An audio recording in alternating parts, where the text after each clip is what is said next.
l'endométriose est une maladie hormonodépendante. La maladie va progresser en fonction de l'évolution du taux hormonal présent dans le corps. Le but du traitement hormonal va être de provoquer une aménorrhée, donc de bloquer les règles de telle sorte que la maladie ne continue pas son évolution. Alors il y a plusieurs possibilités pour essayer de bloquer les règles. Les traitements les plus classiques sont la prise d'une pilule œstroprogestative comme une pilule classique, les pilules que l'on prend habituellement pour la contraception. Une autre possibilité, ce sera de prendre que la composante progestative d'une pilule. Ces traitements, comme tout traitement, ont des effets secondaires. On vous demandera d'essayer de supporter les effets secondaires, en tout cas pendant une période minimum de 3 mois, avant d'éventuellement changer les traitements. Sinon, il n'y a pas de possibilité de suivi sur le long cours. À côté de l'hormonodépendance, cette maladie est une maladie inflammatoire. Donc l'autre possibilité de traitement sera un traitement anti-inflammatoire, ce qu'on appelle les anti-inflammatoires non stéroïdiens, comme le diclofénac, Voltaren ou autres de ce type-là. Donc ces traitements-là auront essentiellement un traitement, une action symptomatique en faisant disparaître la douleur.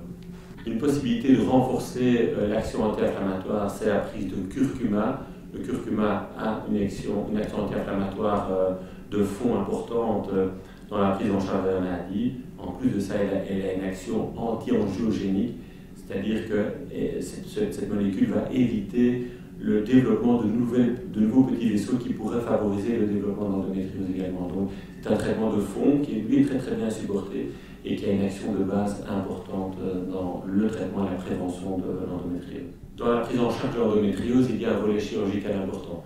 D'abord parce que le diagnostic de l'endométriose est un diagnostic chirurgical, donc c'est la seule moyen d'affirmer avec certitude qu'il y a l'endométriose, c'est de faire une laparoscopie pour regarder ce qu'il y a à l'intérieur du ventre et éventuellement prendre un petit morceau de tissu pour faire une biopsie.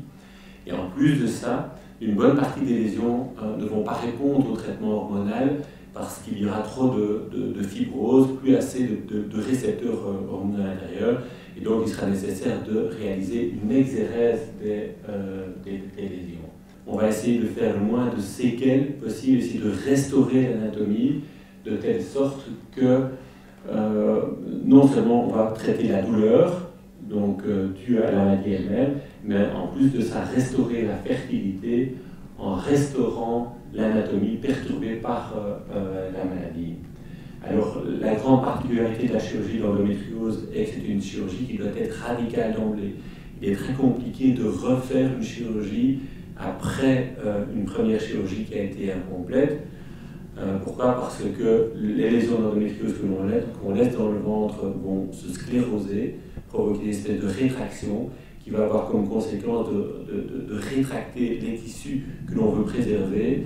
Et donc la chirurgie risque, vu cette rétraction, d'abîmer un petit peu plus ces tissus que l'on veut restaurer. Donc il est vraiment capital de faire une chirurgie qui soit la plus complète possible, toujours en gardant en tête que l'endométriose n'est pas une maladie maligne, c'est une maladie bénigne.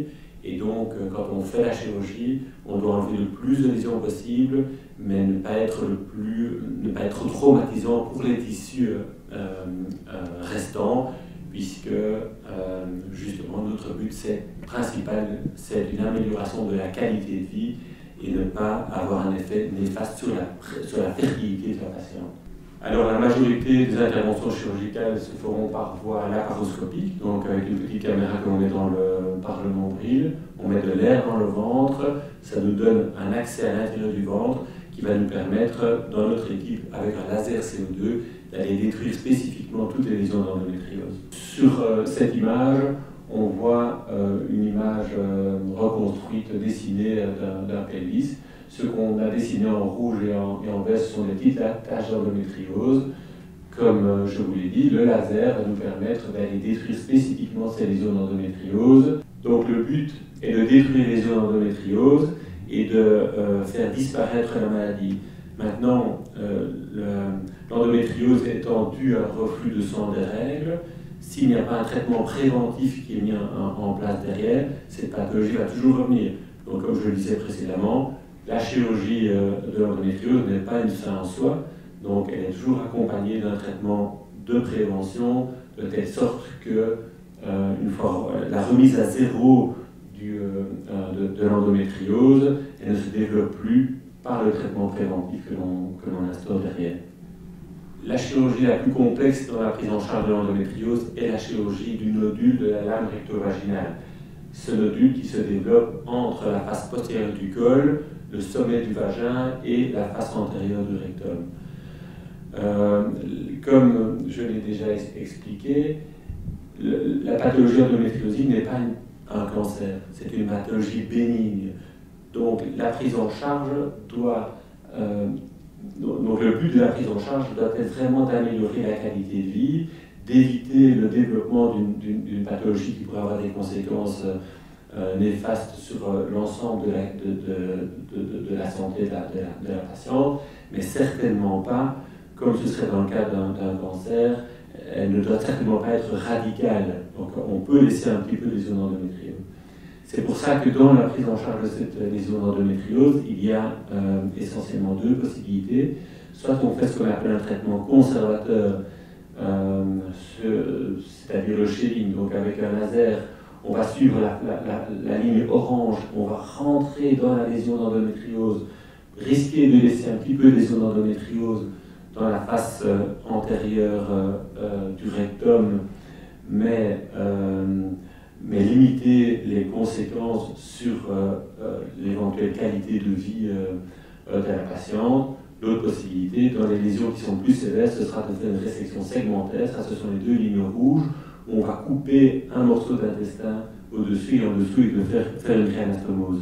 Le gros avantage d'une chirurgie conservatrice est que les risques de cette intervention-là sont bien moins importants que les risques d'une intervention où on va enlever un morceau d'intestin.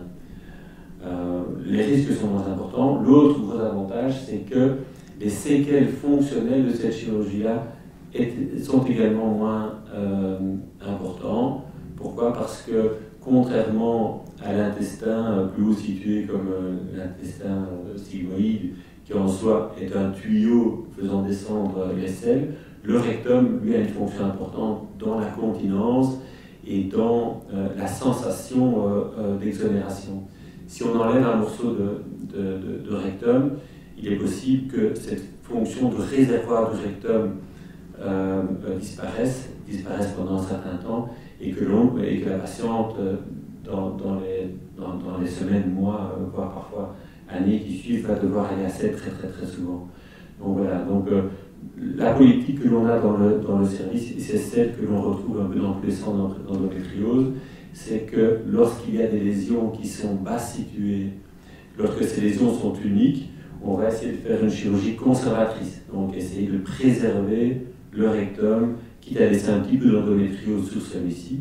Et lorsque les lésions seront situées plus haut, donc sur le sigmoïde, on va plutôt faire des résections segmentaires, donc couper un morceau et couper de l'autre côté et faire une réanastomose, puisque les risques de complications et les risques fonctionnels de cette chirurgie sont bien moins importants.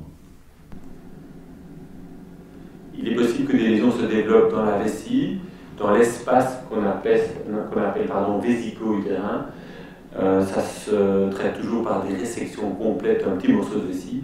Ce n'est jamais un problème d'enlever un petit morceau de vessie, puisque la vessie est un espèce de ballon qui va s'expanser, et le fait d'enlever une petite lésion, même jusqu'à 2 cm, n'a pas de conséquences sur le long terme dans la fonctionnalité de la vessie. Le seul inconvénient de cette chirurgie-là, c'est un inconvénient immédiat, puisque pour qu'il n'y ait pas de fuite, donc il faut porter une sonde urinaire mettre une sonde urinaire en post-opératoire immédiat, et cette sonde urinaire va rester pendant 7 jours.